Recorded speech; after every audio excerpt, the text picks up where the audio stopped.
Good morning. Thank you so much for coming to this press conference. I am Carol Tobias. I am the president of the National Right to Life Committee. National Right to Life is the nation's oldest and largest single-issue pro-life organization with 50 state affiliates and more than 3,000 local chapters. We thank Senator Graham for his leadership in introducing the Pain-Capable Unborn Child Protection Act and eagerly lend our support to this landmark legislation. A nationwide poll conducted in March by the polling company found that an overwhelming majority of Americans would support this legislation, 64%, with only 30% opposed to this type of legislation. Women voters split 63% to 31% in favor of this legislation. And among independents, it enjoyed a 63% support. This legislation reflects the overwhelming support of the majority of Americans, of both men and women. When the Supreme Court handed down Roe v. Wade in 1973, our understanding of pain and the development of the unborn child was so primitive that even a newborn undergoing surgery was not given anesthesia, only a paralytic to keep him or her still. Today, pain-capable unborn children are treated as patients being operated on in utero. Despite substantial medical evidence that unborn children are capable of experiencing pain by at least 20 weeks post-fertilization, late abortions are still a regular occurrence in the United States. Abortions performed at this stage of pregnancy use a variety of techniques, including a method in which the unborn child's arms and legs are twisted off by manual brute force using a long stainless steel clamping tool. Through the Kermit Gosnell case and subsequent revelations about other abortionists in Texas, Maryland, and beyond, Americans are becoming aware that abortions are frequently performed late in pregnancy, on babies who are capable of being born alive, and on babies who will experience great pain during that abortion. Not unexpectedly, pro-abortion organizations are raising the battle flag. Emily's List this week, Emily's List, which supports only the most radical of pro-abortion Democratic women candidates, sent out an email saying Republican Senator Lindsey Graham and his anti-woman GOP buddies are gearing up to introduce a bill that would prevent abortions after just 20 weeks. Just 20 weeks? Do they not know how big and how developed a baby at just 20 weeks is? Marjorie and I and all the other women that are up here are certainly not anti-woman. We are real women protecting very well-developed unborn children, half of whom are women. In a country divided by politics, it is unusual to see some type of legislation that would garner 2/3 of the support of the American people. Thank you, Senator Graham, for your leadership in introducing this legislation. We call on Senate Majority Leader Harry Reid to bring the Pain-Capable Unborn Child Protection Act to the floor for a vote. I have the pleasure of introducing Senator Graham as the sponsor of the Pain-Capable Unborn Child Protection Act. Senator Graham is a staunch, principled advocate for doing what is right, and protecting unborn children who can feel pain is the right thing to do. All of us gathered here today are thrilled that he is taking the leadership on this landmark, this important legislation, and we extend to him our sincere gratification, our sincere appreciation for his efforts. Thank you so much, Senator Graham. Thank you very much. Thank you. Well, Rob Portman's here. We're going to be hearing from Rob just in a moment, who's been one of the most consistent voices in the Congress, House, or Senate when it comes to the unborn, and a friend for a long time. So what are we trying to do here? I remember the discussion about partial birth abortion. Limiting abortion in the last trimester, the 7th, 8th, and 9th months of pregnancy. We had a really long journey, about a decade, between the time that the legislation was introduced and eventually was approved by the Supreme Court, maybe a bit longer. It was a long, challenging process, and over time, the American people came to conclude we may have differences about what to do early in the pregnancy, But in the last trimester, over 70% of the American people really embraced the wisdom of restricting abortion at that point in the development of the child. And every person who attacked that legislation is showing up in mass. And everything they said about partial birth abortion, how it would destroy a woman's right to choose and create health problems, has absolutely not happened. What has happened, there are a lot of people today that are alive because of these protections. The other journey I've been on with these fine folks was the Unborn Victims of Violence Act. That took 5 years.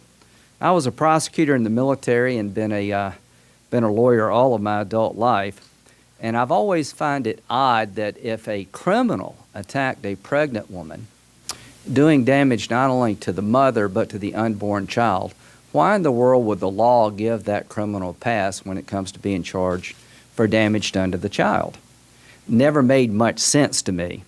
And over time, over 70% of the public said, yes, you should charge that criminal with 2 crimes, not 1, because they did 2 bad things. They hurt the mother and they hurt the unborn child. And guess what? Over time, Republicans and Democrats rallied around the idea that it is appropriate for the law to hold the criminal accountable when they attack a pregnant woman and cause damage to her child. It was called the Laci Peterson case, gave a lot of attention to it in California. This was actually the law in California. Many states had this law. And due to the efforts of the people here and others, over time we were able to pass in the United States Congress the Unborn Victims of Violence Act, when I authored the legislation in the House and helped Mike DeWine get it across the finish line in the Senate, and I think it passed by about 70 votes. Signed into law by President Bush, and the only people who have been losers are the criminals. There are some people sitting in jail today for 2 crimes, not 1, serving a longer sentence because of the damage they did to the unborn child, and the American people understood the wisdom of what we're trying to do, and the same arguments were made against that legislation that was made against partial birth abortion, now being made against this legislation. So what are we trying to accomplish today? Roe v. Wade was decided in 1973, and it said, a brief summary would be the following. If the child is medically viable, there is a compelling state interest to regulate abortion. That was the test of Roe v. Wade in 1973. It is our belief that science and medicine has advanced tremendously since 1973. And it's now time to have a discussion. In light of medicine and what we know about the unborn child, in 2013, is it time to do more, and can we form a consensus as to when we should act and how we should act? So what have we learned over time? That at the 20-week period of development, and the one thing that all of us have in common here is that we made it through the 20th week or we wouldn't be here. At 20 weeks, the baby can feel pain, and you can actually perform surgery on a child at 20 weeks. And in today's medical establishment, the rules of practice, the protocols, the standard operating procedure is that you provide anesthesia to the baby because they can feel pain. Now, when you talk about the development of a child, WebMD and other sources, go and check it out. They tell you about how your baby's doing at 19 weeks, 20 weeks, 21 weeks. And some of these descriptions are very, I think, heartwarming, for lack of a better word. So this chart over here is a composite of sort of what we know about the child at 20 weeks. And WebMD, I just remember reading this. It urges the parents to talk or sing to the unborn, even if you can't sing well, which would be my case if I had a child, because the unborn child enjoys hearing your voice. Sensory development is designating specialized areas for smell, taste, hearing, vision, and touch. A baby is about 11 ounces to roughly the size of a banana. But the one thing I hope we can all agree on, it is not a banana. We're not talking about a piece of fruit here. We're talking about a baby that science and medicine is urging the parents to talk to because they can hear you. The question for us, should we remain silent as a society, or should we speak up? Should we speak on behalf of these babies? And my answer is yes. We should speak as much as possible with one voice, and here's what we should say. When it comes to abortion going into the 6th month of pregnancy, because the child is pain capable, the state has a compelling interest in protecting that unborn child apart from medical viability. That legislators like myself and Rob, it is appropriate for us, if we choose, to speak up on behalf of this unborn child because they can feel pain. And there are cases of people surviving into adulthood who were born at 20 weeks. So we choose today to speak up. We're not just going to urge the parents to talk to the unborn child, to associate sound. We're choosing today to speak up for all babies at 20 weeks and try to create legal protections under the theory that if you can feel pain, the government should protect you from being destroyed by an abortion, which I imagine would be a very painful way to die. So having said that, we expect a robust debate, a good discussion, and the one thing about a democracy that I like so much is that you can talk about a lot of things when you're free, people. And if it's not appropriate to talk about life, when should it be protected? How should it be ended? What's the proper role of the government when it comes to the most defenseless people in our society, which is the unborn child? Then what would be the purpose of democracy? To those who oppose us, I understand we have differences. I respect those differences. You fight for your causes, I fight for mine. If we can convince the American people to provide assistance and prevent abortions at the 20th week, nothing bad is going to happen. Good things will happen. Babies will be born that would not have made it otherwise, and only God knows who they will grow up to be. Thank you. Senator Portman, leadership is many things, but at a minimum, it's the closing of the gap between talk and walk. These two men here today are the lead sponsor and our original co-sponsor among several others, Senator Portman. He said this thing very recently at the March for Life. He said, "I believe in the fundamental right to life, and I will fight to the death to defend it." Today, you're proving once again that you're closing that gap between the talk, which is important, and the walk, which is vital. So thank you so much for joining in early on and fighting with us.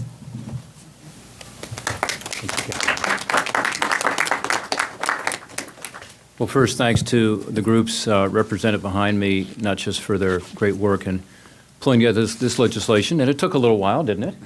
But we're there. But also for their work over the years on this issue, and frankly, moving public opinion. I was just looking at some of these charts you have here. The First Lady of New Jersey has to move a little bit here. 64% abortion should not be permitted in the second 3 months. This is after 6 months, so 80% in the last 3 months. That's a big movement and a big shift, and it's come from a lot of things. Lindsey talked about some of them, which is technology, just knowing more, science. But also it's just, people getting the information that they need and then looking into their own hearts. Lindsey Graham has been a leader on pro-life issues ever since he got elected. He does hear the voices of those who can't be heard, and he speaks for them. And I'm proud to stand with him today. He's the original co-sponsor. He's the author of this legislation. We have a great list of people who have co-sponsored. I know it's not all of them can be here with us today, but I'm assuming that's being circulated. And remember, this legislation has already passed the House on a bipartisan basis. So we did take our time before introducing this legislation, trying to work through some issues. I think you'll see among the co-sponsors that pretty much everybody's come together. And I think that's important, that the pro-life groups are together. And again, the work of some of the women behind me here have been critical to that. They've also worked with me on an issue that I think is really important for Ohio and other states. I'm the author of the Child Custody Protection Act. And again, I know there are different points of view on that issue sometimes, but I want to thank the groups here today for working on that issue with us and ensuring that we can at some point help protect young women in Ohio and around the country who are being solicited out of state by doctors to perform abortions without going through the parental notifications that we have in Ohio and other states have, and that people want. Again, the public opinion on this has shifted to help protect the unborn. This legislation, as I'm sure has been talked about, does focus on 20 weeks after fertilization, which by most physicians is the 6-month by standards that are used by most physicians. This is, as Lindsey said, where physicians have identified, based on, again, a lot of good science and technology, that these babies are feeling pain, and therefore the Pain-Capable Unborn Child Protection Act. For those of you who have been to neonatal units at our wonderful hospitals around the country, we happen to have some of the best hospitals in the country and the state of Ohio, and we do some amazing work with some of these babies who were born extremely premature. And this notion of, the size of a banana, you see these babies, you can hold them in one hand, and the work that's being done is miraculous.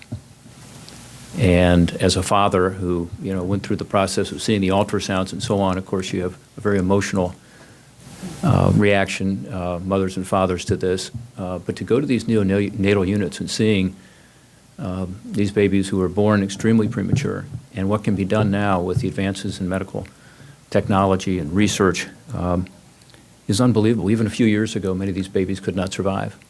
Now they can. So with these miraculous medical treatments available today, these babies can go on to lead productive lives, healthy lives. And I think continued medical advances will enable even more Americans to realize that what we're talking about here is children. So I think this continues, the support that's indicated by some of the polling that's been done by some of the groups behind me continues to grow as Americans are more and more aware of the reality of viability. I also think back in Ohio and around the country, people who may not agree on all the points of view here do agree that abortion should be as rare as possible. And I think this legislation is a step in that direction. I think it's fitting that we're here during the month of November, which happens to be National Adoption Month, because whether we're protecting unborn babies or helping children find a loving home, I think our job here is to protect the most innocent among us, and adoption is certainly an option we ought to all be promoting. So, again, I'm happy to stand next to Lindsey and a lot of other great colleagues who are supporting this legislation today. I thank the groups represented in the room today who have worked with us on this legislation and this ongoing effort that I've been proud to be involved with during my entire career to protect the unborn and ensure that, indeed, those voices are not just heard, but listened to. Thank you so much. Senators, this is a partnership. That's how it gets done. That partnership was with organizations all across the country. Yesterday, we had a conference call with 60 organizations across the country. That's why this is an historic moment. So we pledge to you every single thing that's needed to get this job done. Given the support we have, it won't be easy, but it certainly will not be impossible. I really believe that we are at a historic crossroads. We've been at this place only a couple of other times since Roe versus Wade. That, and 40 years ago, when the Supreme Court sent down that decision, they issued a fiat that created tremendous social unrest. If we haven't felt it, we haven't been paying attention.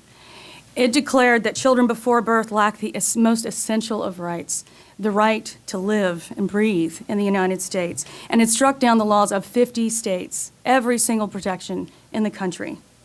It did so without constitutional warrant and invented a free-floating right to privacy, not found anywhere in our founding documents. And then a couple of decades later, the court said something else. It said in Casey, it reaffirmed Roe, and it said something vague about the right to define one's concept of meaning of the universe, the right to define one's concept of the meaning of the universe as more important than the fundamental right to life, and called on all Americans to just stop arguing because we figured it out. You need to be free to muse about your concept of the universe.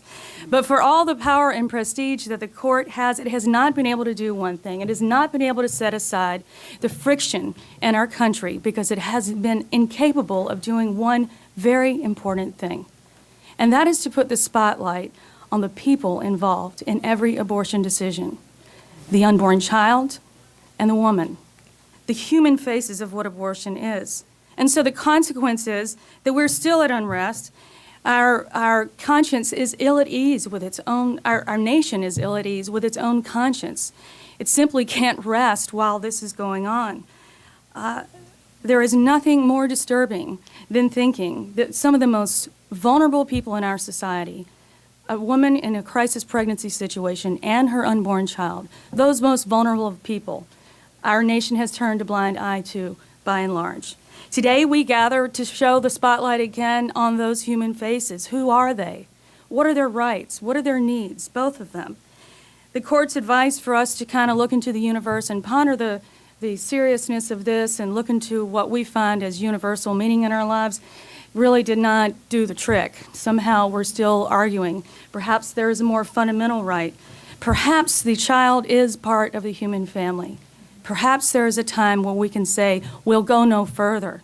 We'll go no further in terms of ending the life before it begins outside of the womb.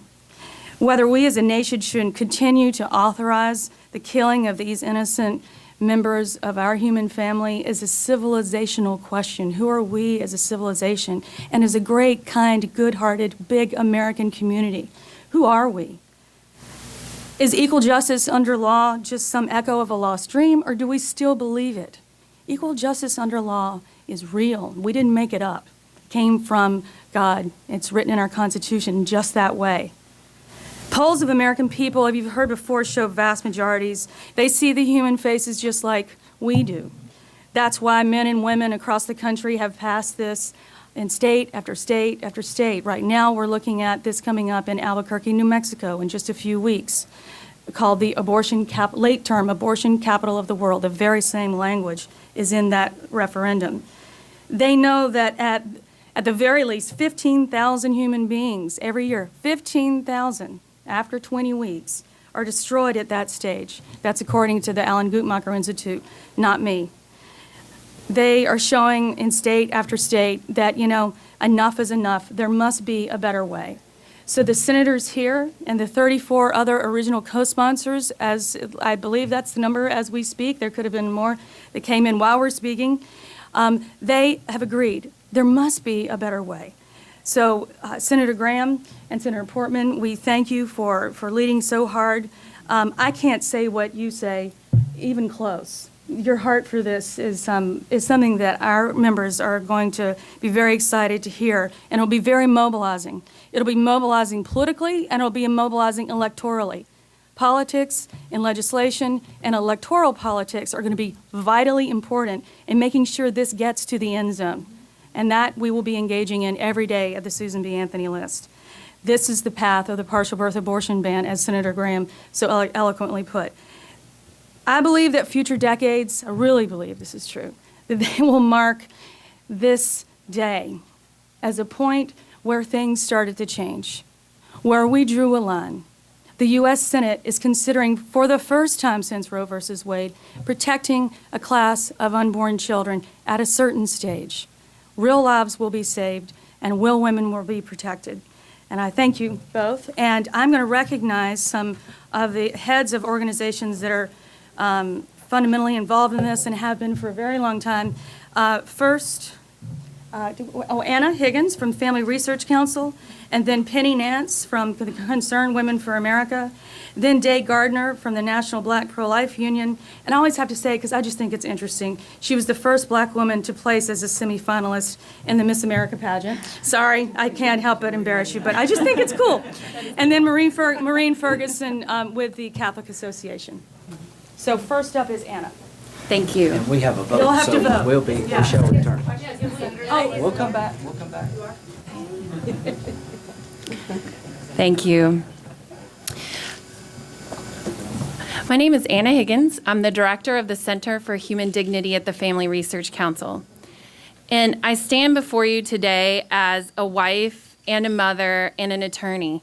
I am proud to support the Pain-Capable Unborn Child Protection Act, which protects women and unborn children from the harms of late-term abortion, the stark reality of which was brought to light recently in the murder trial of Kermit Gosnell.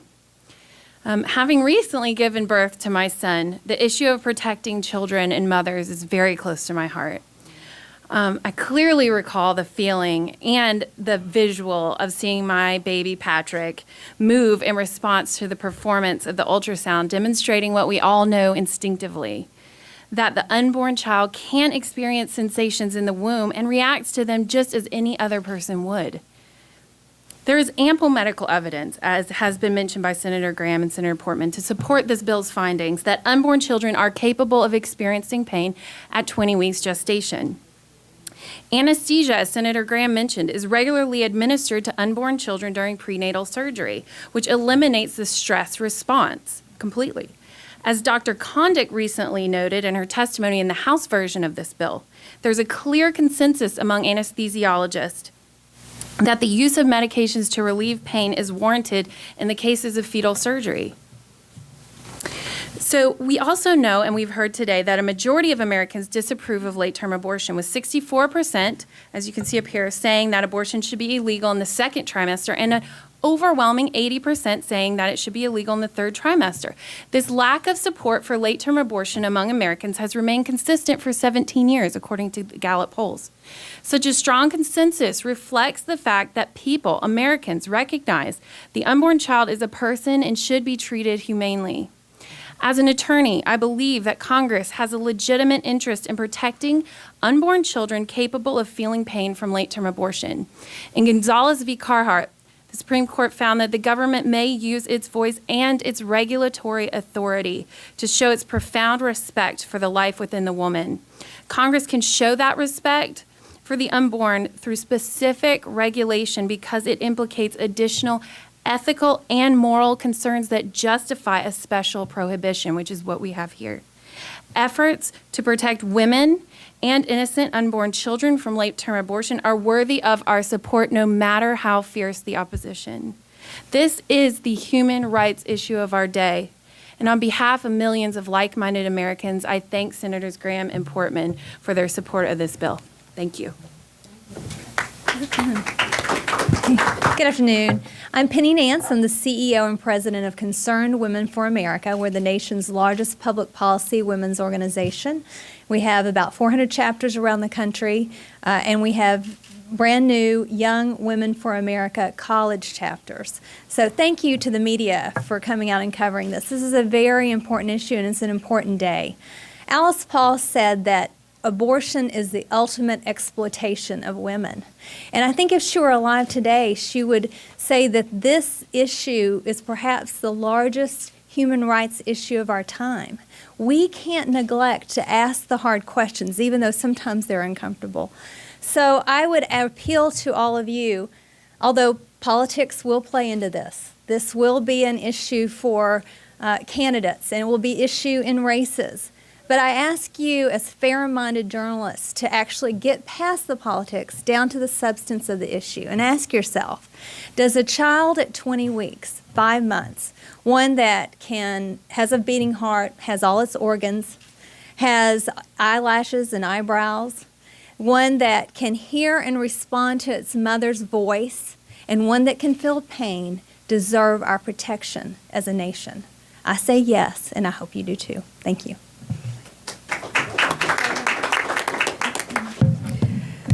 Hello, and I'm very happy to be here. I'm Day Gardner, president of the National Black Pro-Life Union.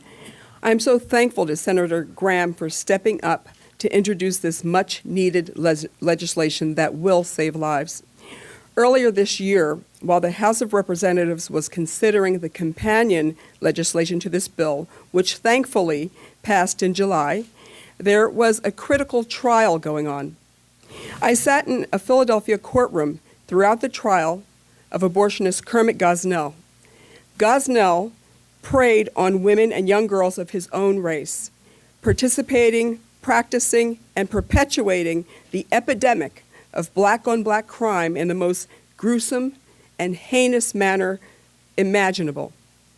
I was there when former Gosnell employees described in detail how babies, children in late stages of development inside their mother's womb were born alive.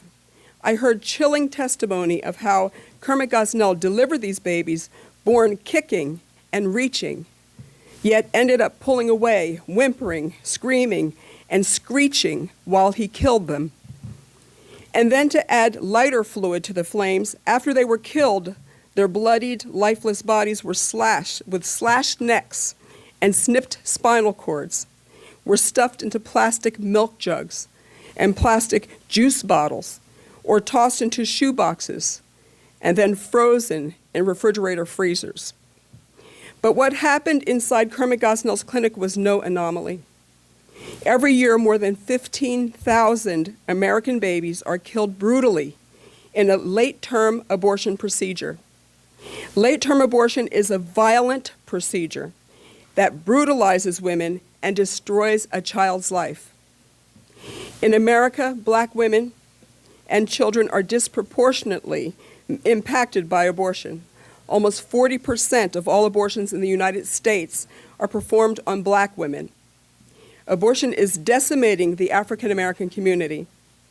So I will be fighting alongside Senator Graham and those gathered here to bring the brutality of late-term abortion to an end. The killing must stop. Thank you.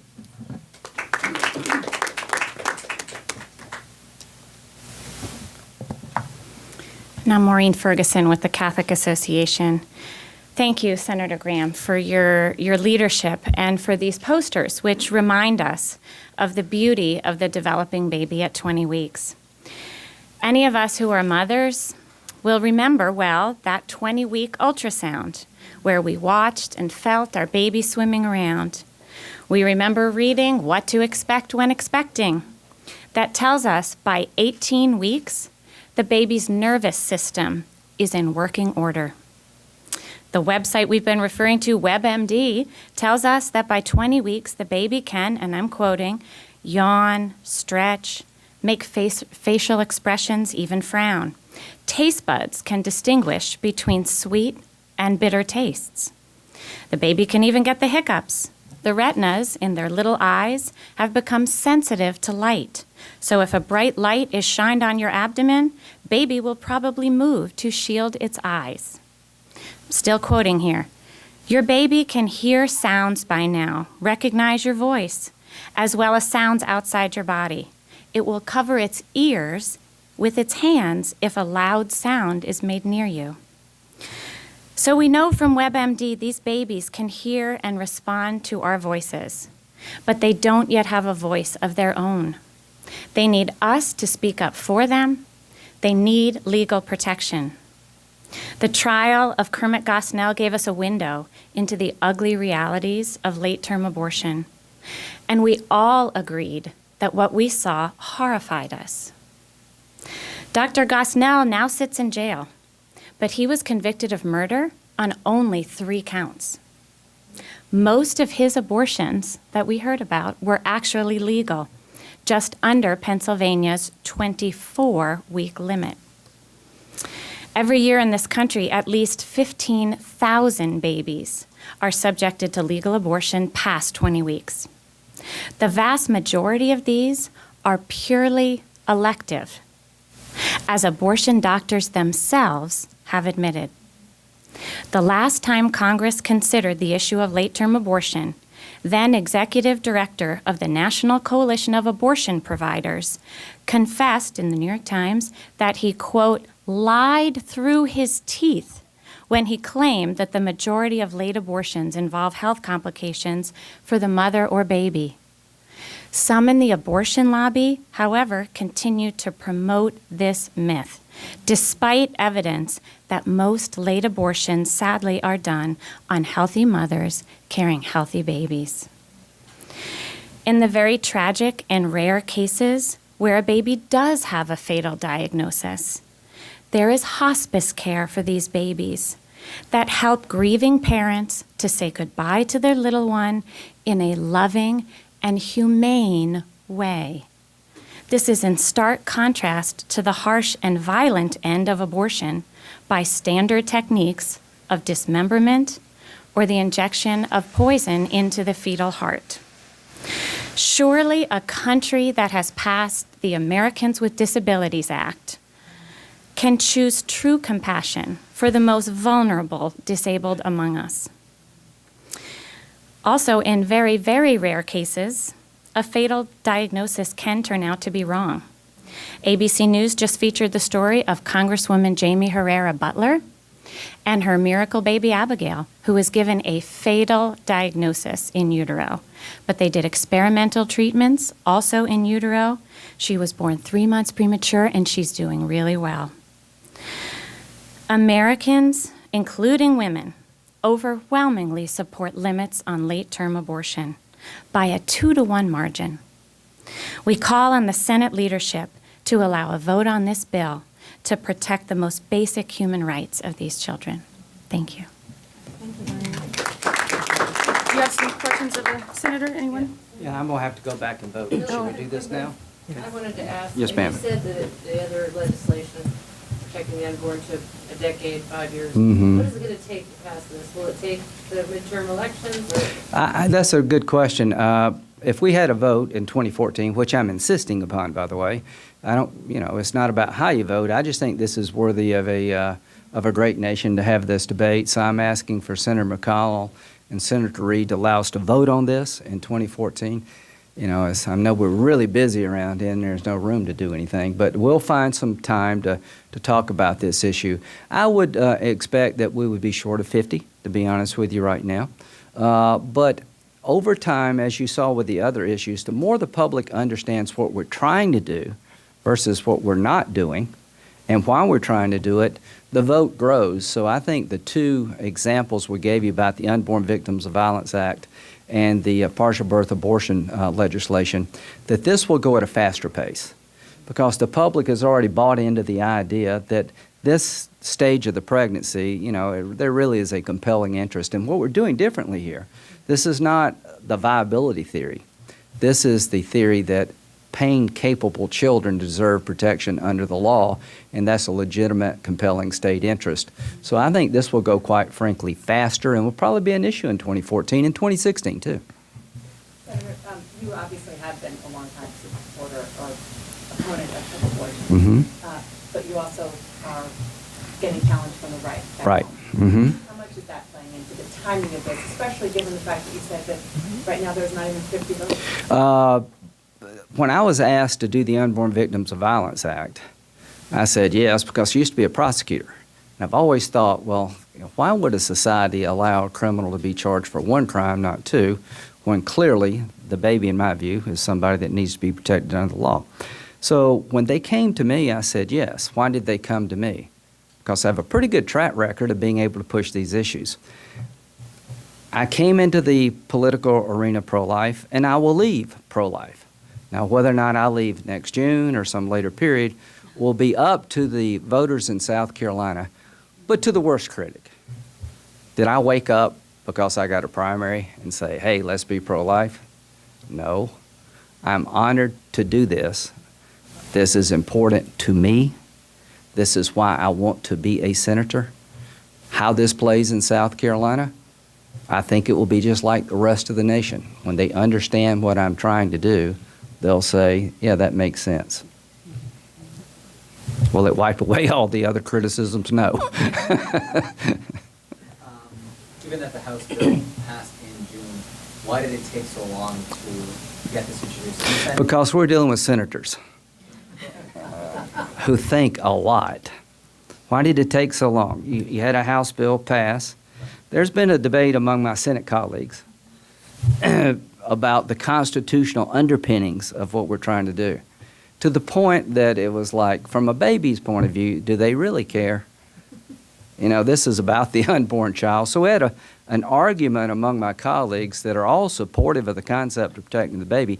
They just couldn't agree upon the constitutional theory. There's probably 4 or 5 theories. We're not the court.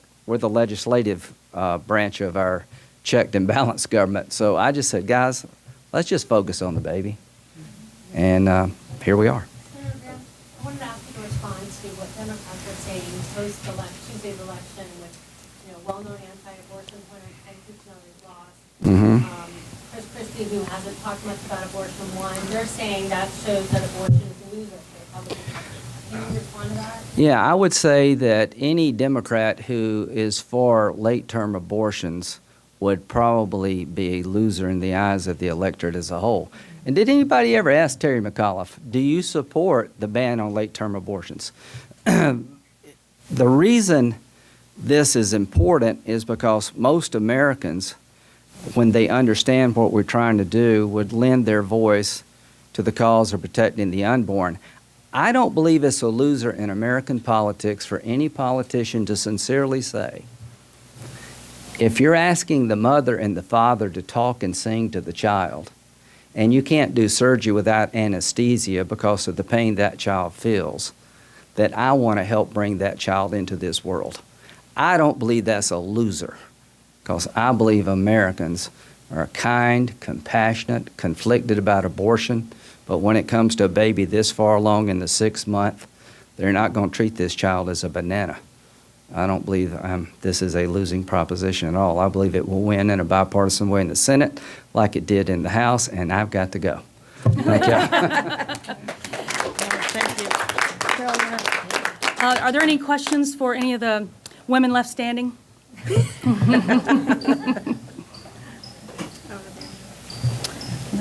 have a question for Mr. Bias. This was reported in the summer that Marco Rubio would be the sponsor of this bill, and then there was some talk of him and a sort of triumvirate of Ted Cruz and others. And then that all sort of went away, and there was talk about constitutional questions. Can you give us, shed any light on that process? Well, I think as Senator Graham was saying, there was a lot of deliberation of various points of view. There were several senators that were considering introducing this bill, and they were looking at a lot of different options, and they all came together, and Lindsey Graham stepped forward and said, I'd be happy to co-sponsor this, and the others said, great, we're with you. No, I mean, it's Senate deliberation. No, he was one of several that was considering it. The version that passed in the House had an exception for pregnancies in case of rape. Is that an exception that this coalition supports? And what about an exception in case of severe illness? It's not in the House bill. Well, I think as was pointed out in several of the speeches here, we do not accept the premise that most abortions at this stage are being performed for those rare cases. No, we don't think an unborn child should be killed because he or she was conceived in rape. But we do understand the American public is queasy about making those kinds of decisions. And that's not going to happen in this situation. Most of these abortions are being performed on an elective basis because the woman decides she doesn't want the baby at this time. And that's the overwhelming majority of all abortions in this country. The Senate version has a rape exception, right? Yes. It's the House passed bill. Yep. So we're going to, 2 more questions. Yeah. The exception contains in case of exceptions, the abortion may only proceed in a manner that provides the best opportunity for the unborn child to survive, unless that would pose a greater risk of death to the woman. What does that mean in practice? So if a rape victim goes in and trying to postpone an abortion under this legislation, it could result in a delivery? Is that what we're... I'm happy to let you answer that question because it's kind of convoluted. Well, yeah, you're kind of mixing up a lot of different, Just on the press materials, I'm just wondering, so the abortion may only proceed in a manner that provides the best opportunity for That's for the medical exception, I believe. we want the unborn child to be taken care of. If the child is delivered and hospice can be provided so that the child has, I think say a maybe humane conflating the death, medical but- exception with the rape exception, or maybe it's not clear in the. I'm just confused, I mean, this is Yeah. just on the press materials. We have to give you the full bill. Yeah, Well, yeah. okay, yeah, because And you- those are two different issues. Yeah. But I think anybody who would like to continue talking and asking questions, please feel free to approach, and we'll be available. Thank you for coming. Yeah.